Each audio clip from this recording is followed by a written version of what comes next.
Day 5, we've made it to Strathclyde Park. A little bit of a schedule change this morning. Not going to be doing weights first. We're going to get on the water because it's going to be picking up with the wind, so don't want it too choppy that it's unrowable. So we're going to get on the water first for a lovely long session. So let's get to it. I have 3 big workouts to do. So we've got the strength conditioning session first. I'm heading there now, and then I'm going to switch things around. I'm not doing the bike in the middle of the day. Probably going to do it on the indoor bike. But so far this week, I haven't done a single erg session while it's been daylight. I'm going to try doing the erg just after lunch. I don't want to have a pathetic 90-minute row. I want to have like a decent 90-minute row. So that's the plan. Also very important. Very glad I had a creatine knockout. Yeah, let's get it done.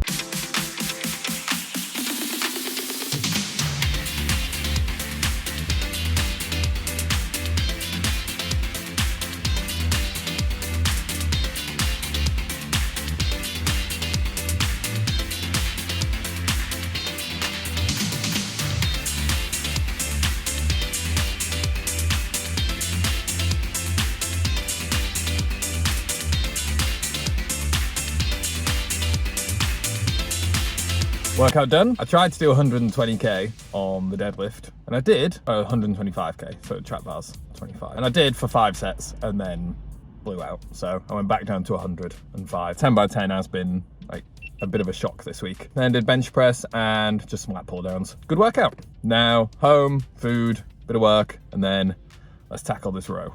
And we've made it into the ambulance, get a little bit of shade from the rain and the wind. And I really enjoyed that session. The conditions, like I mentioned, if you don't get it right every stroke, or at least try to get it right, it feels very wrong. So it's a constant reminder of just trying to make sure you do it right every single stroke. So for that long session, just under 2 hours, 20k on the water, it's a long time to be reminded every stroke of, is that right? Is that wrong? And I feel like I did more right than wrong. So that is a big positive. Now, time to get some food, because remember, food is fuel, and it's really important after that long session to fuel up, but also make sure I'm fueled up because the other 2 sessions for the rest of the day are long as well. So I want to make sure I'm fueled for it the entire day, so that last session doesn't become just a battle of will because I'm not fueled properly. So now, until the next session, just chilling out and relaxing and fueling up. Ready for the row? Second knockout of the day. 90 minutes on the erg. As Cam said, it's not about the split, it's about heart rate. Around 130. The problem I have is my hands really hurt. A few days of rowing, a lot more than usual. They're a bit sore. I think my bum's gonna kill me, so I'm gonna take Cam's advice and put the towel on the seat. Let's see how I get on. I'm gonna put my rowing kit on. Let's get ready. It's actually a very small cupboard. Wow. Fueling up and relaxation complete. Now time to get into the gym and do some deadlifts.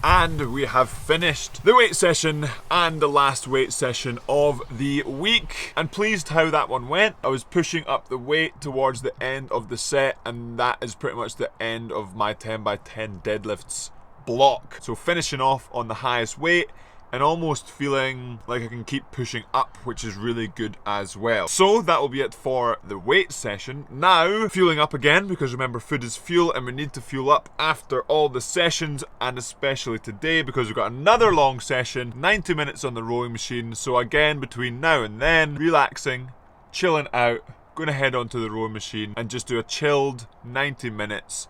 And I'm probably going to have to find something on Netflix to just watch while I erg. 90-minute erg done. That was alright.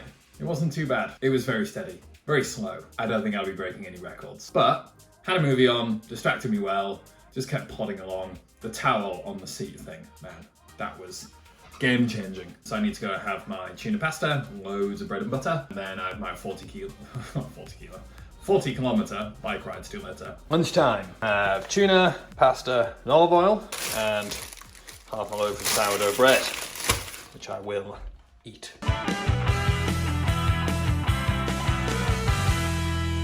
Top tip, pasta, always put salt in when you cook it.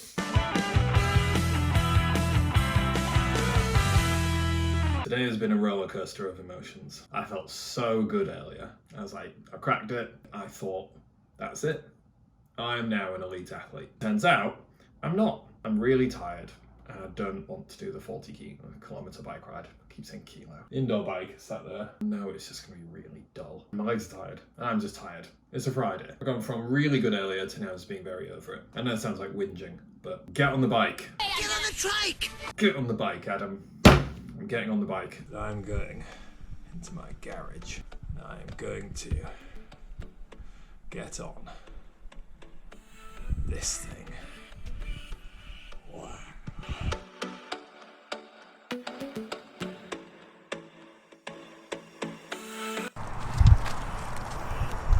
And just taking Yam out so we can stretch our legs to finish off the long cardio Friday. And now we're going to catch up with Adam to see how he managed his second last day trying out my program.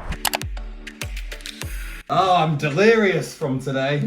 Tell me about your day. Today did feel like Monday. I was so cocky this morning. Looking back, I hate my morning self. I thought, no, I've cracked it, that's it, it's easy. I'm a rower. You know, I think everything just kind of caught up with me. And then just towards the end of the day, I had that same kind of slump that I had on Monday. So I think Monday was a shock to the system.